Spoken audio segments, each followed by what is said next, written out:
Obinna, today is the last day of you guys doing a show with Kamene. I would like to know, how has it been for the 10 months you've worked with her? It's been challenging. It's been an experience. It's been a lesson. But above all, it's been beautiful. I think in all the... Okay, apart from Sanaipei, also Sanaipei, Kamene has also been very good vibes. Like ni watu wananga maneno, ni msetu, no bad vibes, good vibes inshallah, to dance, to cheke, and me I love laughing all the time. And because I like that happiness, I know a lot of people are going through a lot of problems. Mtu akanicheke, ucheke, tuchekeshane, like that. So with Kamene it's been very easy. She's taught me a lot. She made my transition welcome. I came in, nikatukanwa, oh, you'll never feel the shoes, oh God. I'm like, guys, I didn't come here to feel nobody's shoes. And the guy you're talking about is the one who trained me in everything I know. So I'm trying to do what he taught me and I'm doing the best way I know. Oh, then wakanyamaza at some point. So now the challenge is for the next person who's gonna come, because they're gonna go through the same thing I went through. Oh, you cannot feel the high heels of... Okay, bang high heels. you cannot feel the sneakers of Kamene. No. So it's gonna be tough also. But for her it was beautiful. She made it so easy. She was like, let's just do the show, let's have good vibes, and here we are. Okay, how did you receive the news that she's leaving? She's the one who told you. Maybe alikuprepare mapema ama ilikuwaje? You can never be prepared for a goodbye. She told me a while ago, but I thought she was joking. Even last year, she was like, oh, my contract is gonna end in January. I'm like, you're Kamene, what do you mean? And then last month, and then last week, and then I'm like, yo. And then yesterday, we even did a video yesterday laughing. Me, I thought it's still a prank. I'm like, oh, one more day. So we had fun, and then today we come, and then I just start seeing the mood. I read the rumors like, yo, it's happening. So you can slap kidogo, but we are fine. Yeah. Okay, what are some of the moments that you treasure so much in the 10 months that you guys have been together? The food and the dancing. Yeah, so I like food and Kamene likes food, and she makes this very amazing food. Na anaekangi na kwa chachu. She puts a bit of lemon in the food na anabebanga asubuhi. Hiyo chakula, I'm proud to say ni mimi huwa ninaikula most of the time, because hawezi maliza na kama Obinna, chicken. Naambia, just chicken, let me show you. Wacha nikuwekee palipema peponi. So the food has been nice, the dances, the experience, and the stories, the muhahez. Tumechongwa watu onea, tumetukanwa na watu, tumetukanana na watu. It's just been a whole, it's been an amazing experience. And every part of it, I cherish all of it. And of course, we are human beings. Now, apart from the good times, I don't know, kuna wakati labda mliwahi kuwa na utofauti kidogo? Yeah, that one is inevitable. It has to happen. There are some times when things don't go the way you want or the way you think they should go. And you always have disagreements. Everybody always have disagreements. But the good thing, like I've said about Kamene, she's always easy. The way it's being solved, mi ni mtu wa hasira mingi. Then mi ushika grudge. Me, I can hold a grudge for 10 years. Like, I'm like, yeah, that's just the way I am. So, and Kamene is the guy for, no, let's talk about it. She's very pragmatic. And that is what has always been, we're solving this. What's the issue now? Oh, this link was too long, man. Okay, cool, and we solve them. Of course, she has addressed some of the allegations. Kulikuwa na amefutwa, she used to be absent sana. That's why imefika mahali akaachishwa kazi. Being someone that you've been working together, would you say that it's true that there are some of the times amekuwa hayuko sana?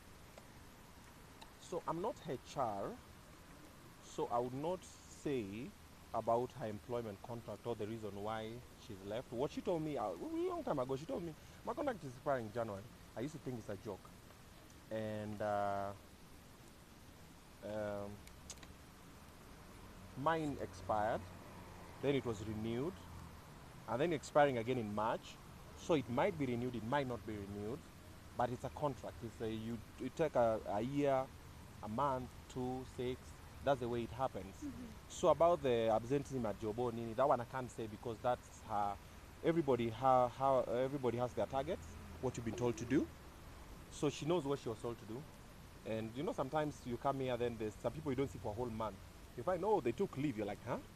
So someone accumulated the leave months. Someone will miss today, but it's their leave. They say take it on leave. So I cannot say it was absenteeism that has led to it, that only the HR can say. And of Yeah. course, Kamene amesema kwamba it wasn't in her plan maybe to renew the contract. I don't know, for you, it expire in March. Are you expecting you to maybe renew, ama you also take course ambayo amechukua? I love radio. I love my career path. I love TV. I love radio. Basically, what I'm doing now is what I've always wanted to do my whole life. Like, I'm living my dream. I don't work any day. That's why I show up at work every day, even when I'm sick. The whole of last week, I was very sick. I missed to work one day when I'd gone for the tests at the hospital. Then I was put on the drip. Then I spent there the whole day. The following day, I came to work. I'm dizzy, I'm drowsy, I'm nauseous. Because for me, it's an experience. For me, it's not work. When I come here, I laugh, it's therapy for me. Then also a lot of things that I'm going through out of the media, when I come here, I forget everything. So if my contract expires and they want to renew, gladly. If they don't want to renew, it is what it is. Change is inevitable. But I have achieved and I've lived what I wanted to do. I've done radio for a while now. I've done all the shows. I'm the only presenter who's done late night from midnight till morning. I've done evening till midnight. I've done drive, I've done mid-morning, now I'm doing breakfast. I've done all of them, the whole shebang. So whatever happens, we'll be grateful for what we've done and the people we've inspired, the people we've motivated, the people we've entertained. And then you move to the next one, you never know. Like personally, when I was fired from the last organization, I thought, oh man, now this is the end of it. Then within a short time, Kiss is like, what's good? Then I'm like, wait a minute, you guys do know that I was was told I was useless, and you know. So like they always say, another man's meat is another man's poison, and another man's poison is another man's treasure. So you never know. Obinna, it's no secret that Kwambox has signed with Radio Africa, right? How ready are you for your next co-host? Ready or not, here she comes. Kapow! So I don't know how it's gonna happen, because personally I'm yet to meet her and be told you're gonna be working with her. So we'll be told that probably next week. I don't know. Maybe it's Cheeto, maybe it's Kwambox. I don't know. But the way Kamene was ready to welcome Jalas and the way she welcomed me, I'm also ready to welcome any other person who'll sit in that chair, and we'll create memories together. We have a job to do. We have our nation to entertain and spread good vibes. That's what we'll do. Yeah. Okay, have you interacted with Kwambox maybe outside? Yeah, we've done a couple of events together, and she's a dope MC, and we've MC'd together, but radio, TV, we've not done together, just events, and now we are boys, we are buddies. What's up, Nini? Hey, you event, da da da da. Oh, they didn't call you, da da da da da. But we haven't done any in-house show together. So, With your previous co-hosts, what have you been doing to create a chemistry? Do you go for breakfast together, dinner? Do you go for vacations? I don't know. What do you do to create chemistry with your co-hosts? you know, you can go for all the dinners, and if the chemistry is not there, it's not there. Yeah, it refuses. The cars refuse. So sometimes you try. But with Kamene, I'd known her for a long while ago. It's just like Kwambox, I've known her. We've not been that close with her though, but with Kamene we had been close because when she was working at Ibru, that's when we became friends. Then we started meeting at events as well. Then sometimes, when she even started working at Kiss, my friend was working with us, so sometimes I'm coming to see him, we are together, we chill at Bav, we chill at events together. So for her, the chemistry was already there because we are boys, we're in the same circle.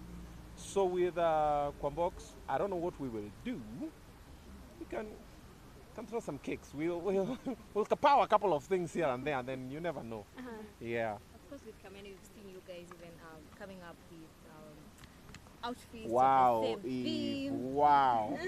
Wow. What is wow? You Why? really have to What are set you me going? up. You're setting. Okay, continue. Like I've you seen guys where you're going. mlikuwa mkivaa nguo ziko na theme inaenda kufanana and everything. Like this time round, what are we going to? What do we expect? I don't know. Like I've said, I personally don't know who I'm gonna be working with yet.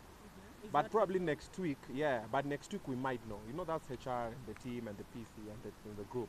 That one is not within my powers. But whoever is brought there, I'll try and make them dress in some crazy, you know me.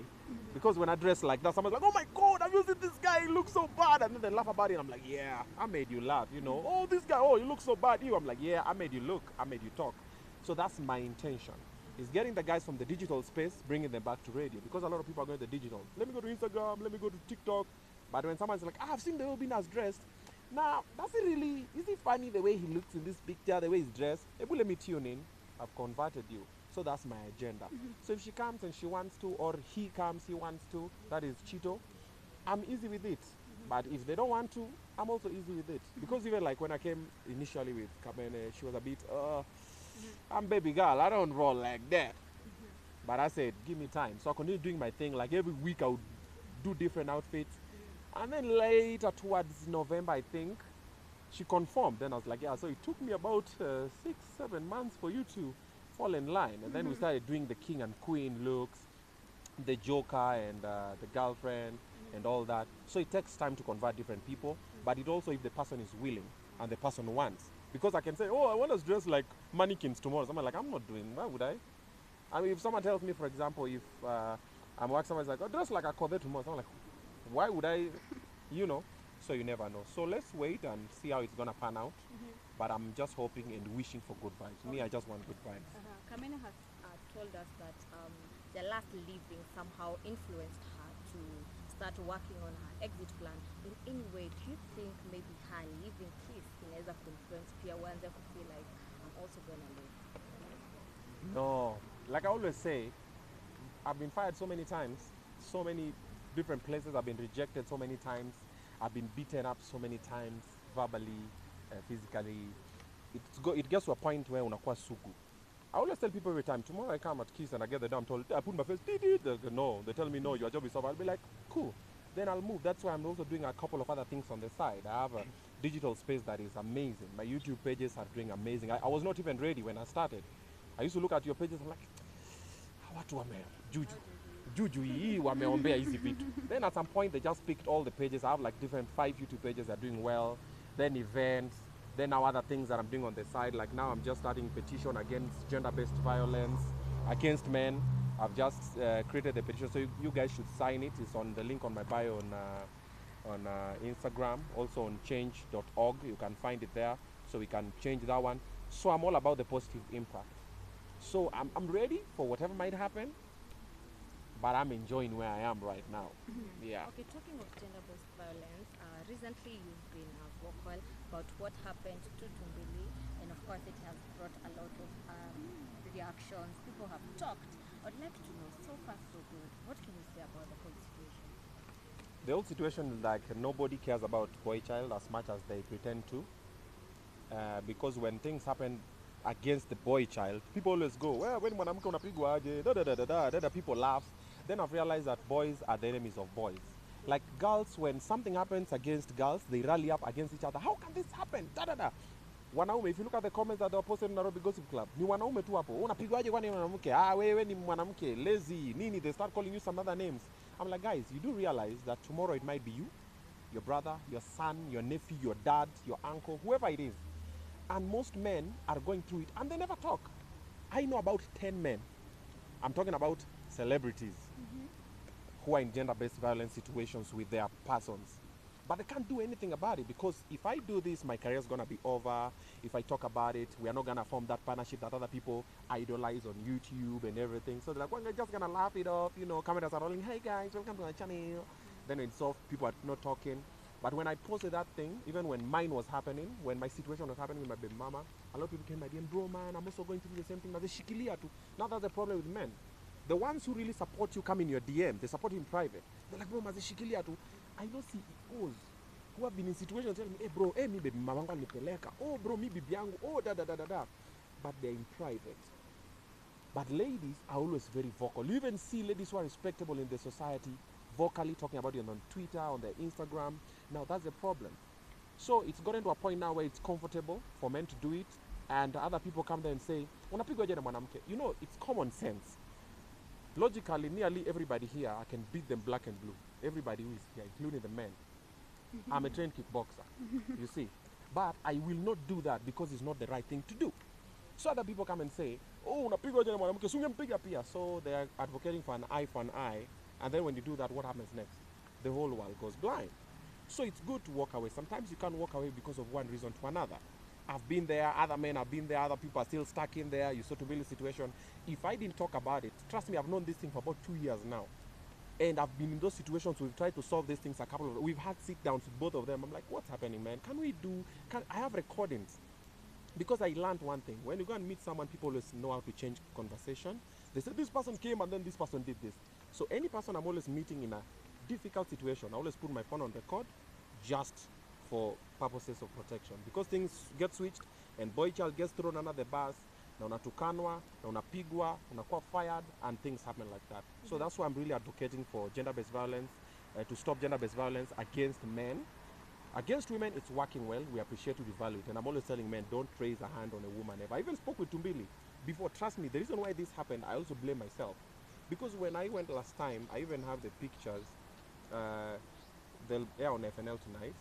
I have the pictures. We went to the police station. We got there. Then the police officers were telling us, unavaliwa jana mwanamke bwana, si umvae, nini. So I looked at these police guys. Then I even took a picture of 2Mbili, and that day I nearly got locked up. So apparently you can't take a picture in a police station. So they started that whole drama. The OCS had to be involved. We went to the gender-based violence office over there. They didn't do nothing. She disappeared with the kids for a while, for like 4 months.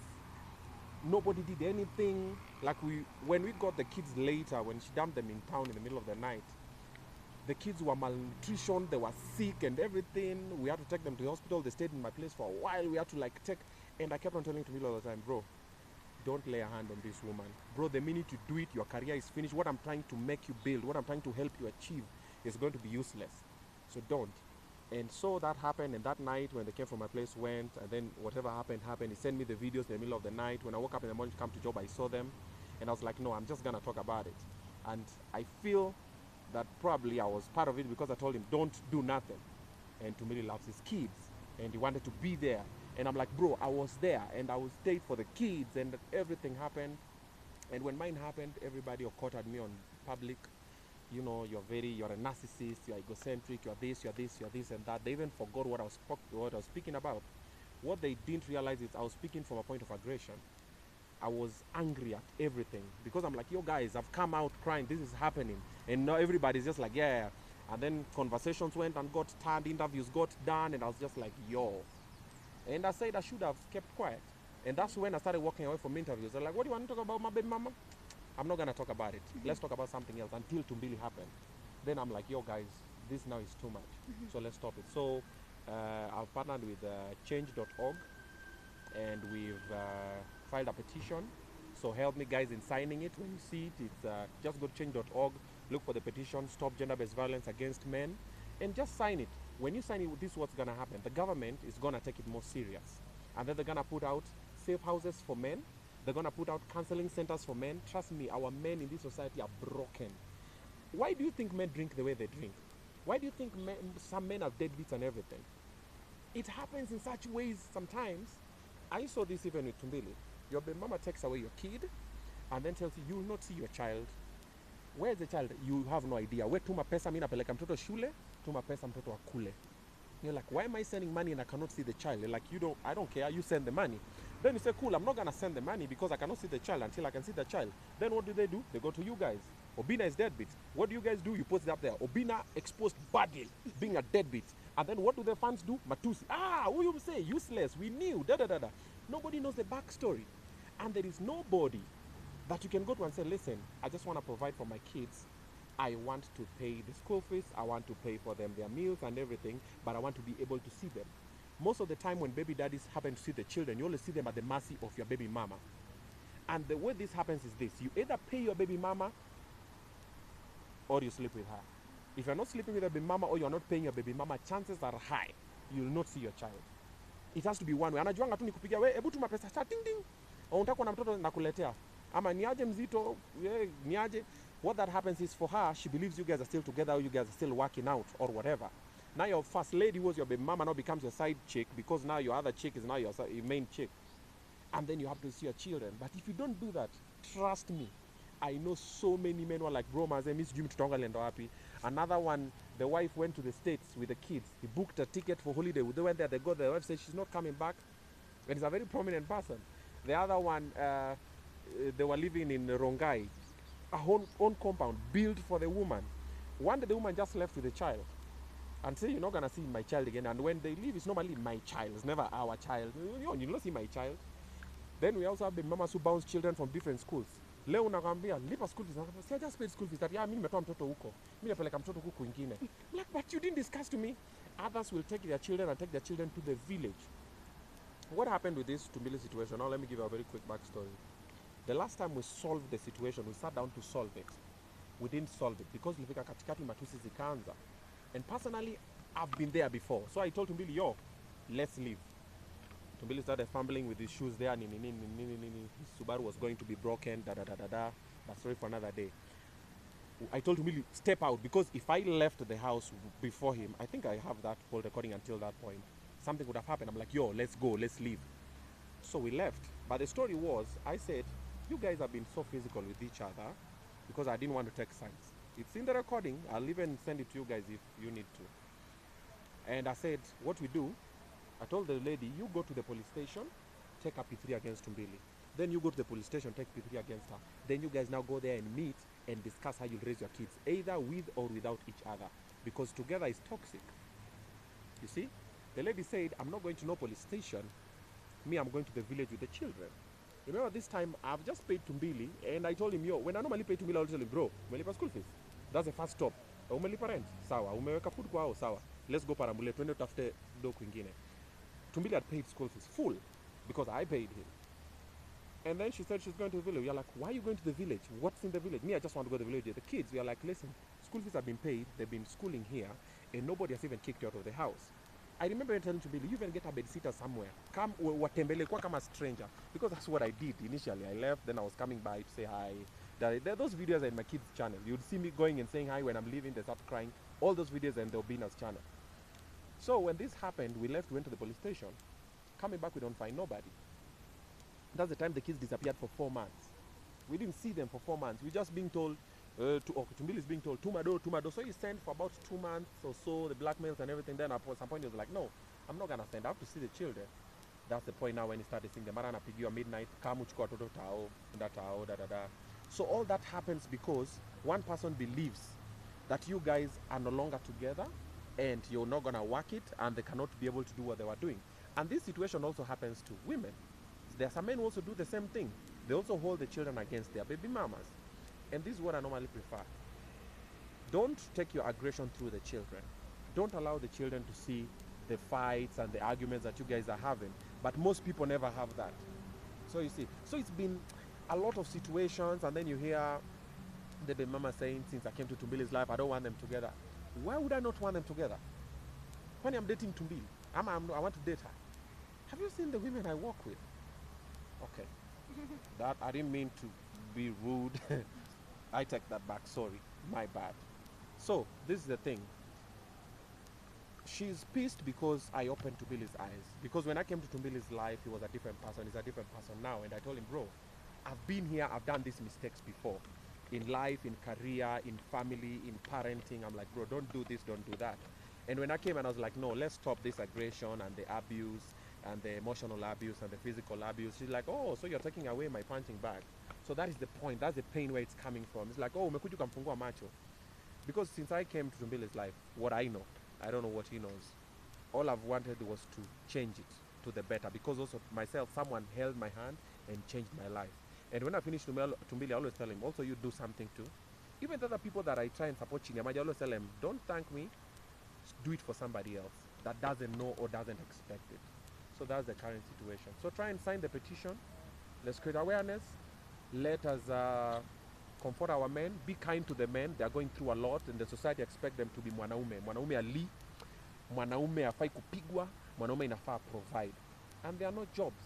And we are abused with our employers and everything, and there's no way you can do. So just try and be kind to the men that you meet, from your brothers to your husbands, to your boyfriends, to your cousins, to your parents. Just be kind, man. You don't know what that man is going through. Trust me. And most of them don't talk. Obinna, umesema most of the men are opposing pale social media, maybe kusema, maybe through you have the numbers, you have the attention. Are you going to change men's mindsets that akipitia this thing anaweza kuja pale kwa social media, ama anaweza sema asifeel anaweza kuwa attacked that yeye ni mwanaume hafai kulia? How are you going to change men's mindsets? You've not been following me, have you? Okay. So, I've been talking about it because most men who I know don't want to talk about it because of the positions they hold in the society. The men who come there to tukana each other are useless men. Someone who is jobless in some bedsitter somewhere, someone who is angered, someone who's going through an aggression. And the reason why they are useless is because they're not being useful in the situation that is happening. So then they feel, let me come and tukana this person to just feel good about myself.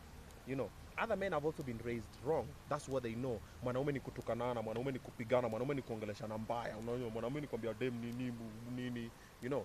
So that is the way they are raised. So what I've been trying to do in my social media all the time, go to my kids page. On the YouTube page for my kids, I'm always trying to show other baby daddies how to relate with their children. I'm not perfect. I'm experimenting. It's my first time I'm doing this with these kids. I'm learning every day.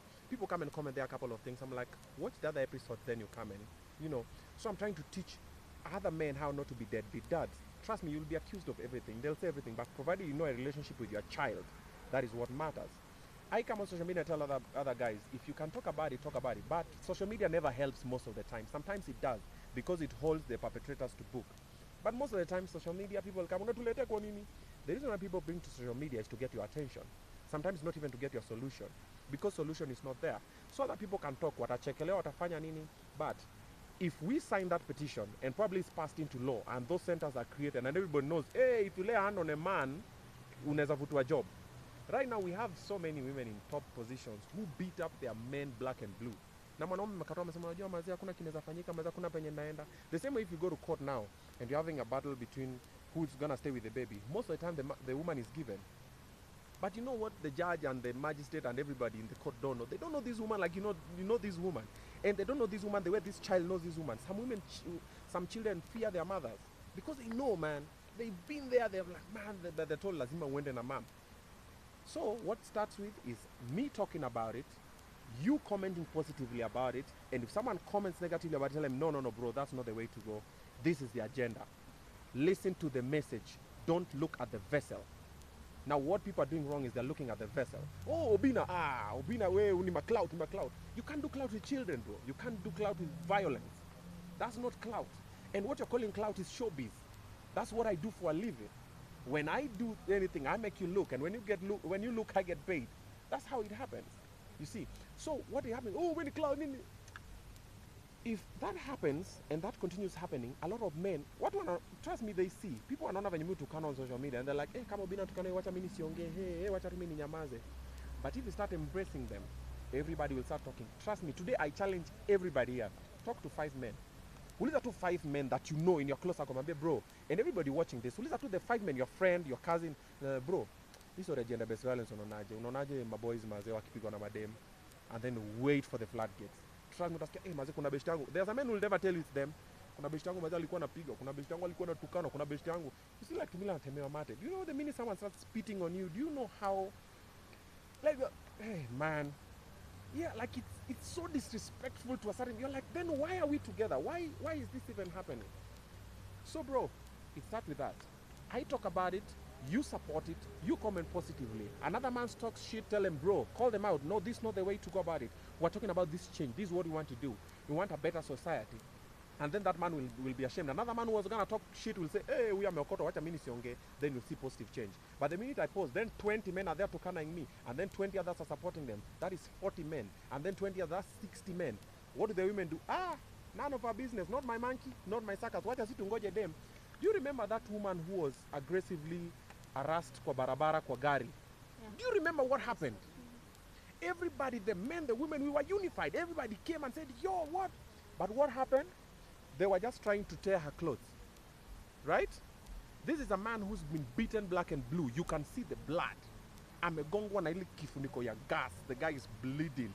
And it's not the first time you see a video of the blood on the floor and everything. But what do people do? Not my monkey, not my circus. Ni mwanaume, wacha mwanaume ajikaze. And he's not the first time. The guy's been burnt with hot water. The guy amedungwa na kisu. The guy amegongolewa na meza. Bro, are you waiting for him to die? Then say, haki woye. Ni wabaya, you're not helping. So if you don't have anything positive to say when guys are talking about things to change the society for the better, for the next generation, shut up. Like personally where I am now, no woman can abuse me. I will walk away, or I'll sue you, or I'll take you to court or anything because I have the capacity to. But what of that man who cannot? That is the person I'm fighting for. I'm fighting for my son. My son is 12 now, and I always tell him all the time, never ever lay a hand on a woman. And I tell the sisters as well. So that means even the parent who's watching now, as you raise your daughters, tell them, listen, never lay a hand on a man. And for the people raising boys, tell them, never lay a hand on a woman. You start them from that tender age. My kids know clearly. They've seen everything, they've been there, they've experienced it, and they know what not to do. So we continue doing it. The people are in primary, nursery, and also high school. When they become adults, they know what not to do. But tunaendelea kutukanana hapa, what do you think they're seeing? Pia wanaendelea kutukanana. Bro, have I answered you? Yeah, yeah. So, Obinna, kidogo tu. So for a reason, I've heard you talk about GVV. For a reason, do you think that in the process of the society trying to empower the girl child, they have overpowered her, and now for a reason, mkiwa na shida we na dem, you get victimized? I wouldn't say it's overpower because I like the empowerment they've given the women. I would say it's neglect. You know, most of the time they always say, for this reaction, there's an equal. So when we focus on this side, on the girl child, we forget the boy child. So they're like, oh, girls can say no to this. But also boys can say no. Like most boys that I know, the first sexual encounter they had was with their house help. Most boys, they're like, hey, mazeni auntie. Most. The first sexual encounter, and that is sexual abuse. They were molested. But because it's a boy, hey, ulikuwa mnoma ukiwa mtoi. But if it happens to a girl, the guy's in committee. So it is all about what they're focused on. Everybody's focused on girl child. They forget what makes the girl child is the boy child. And what makes the boy child is the girl child. We need each other. We're talking about equality. If we're equal, then let's treat each other equal. And of course, we've talked about the society teaching the man kwamba hafai kulia, hafai speak out, maybe if anything may happen. Do you think it's something that should be introduced in schools as early as now to see the change coming? Yes, it should. It's called freedom of expression. As we conclude, Obinna, Okay, and Obinna, if I'm not wrong, when they last left, I'll recommend maybe you and 2Mbili. So, is there any celebrity you'd recommend our work now pamoja in the show? The celebrity I would recommend, Or any person? Kamene Goro. See, Kamene is moving, so I would recommend her again. Obinna, okay, as we conclude, Whoever will be Kamene. brought, either Kamene. Chito, or Obinna, Chito, so- or Obinna. Kwambox, or Seed, any other person. I'm easy. I'm Obinna, fluid. After a man breaks up with his baby mama, because now ni kama koti is always ruling in the favor of the woman, who do you think should be making the rules? How boundaries zitakuwa between this man and the baby mama? Kwa sababu that's where the problem comes in mostly, si ndio? The bodies that I'm really trying to petition so that we create. Let's create the safe heavens. That is why I was saying I'm putting together a team of men so we come together.